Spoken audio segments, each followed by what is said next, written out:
Ikalabing-walong araw ng labanan sa Marawi City, isang binatilyong patay ng tamaan ng ligaw na bala. Ang biktima si Abdila Dimang Ampong Masid, 14 na taong gulang, ay sa evacuee sa moske sa barangay Datu Saber.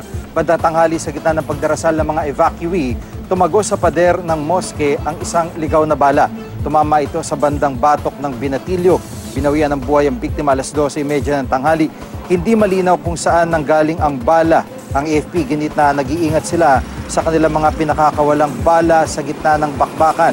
Patuloy naman ang airstrike ng militar laban sa Maute Group ngayong araw at kuwang-kuwa ni Marlon Lontok, cameraman ng GMA News, sa mga air asset ng gobyerno habang nagsasagawa ng kanilang operasyon.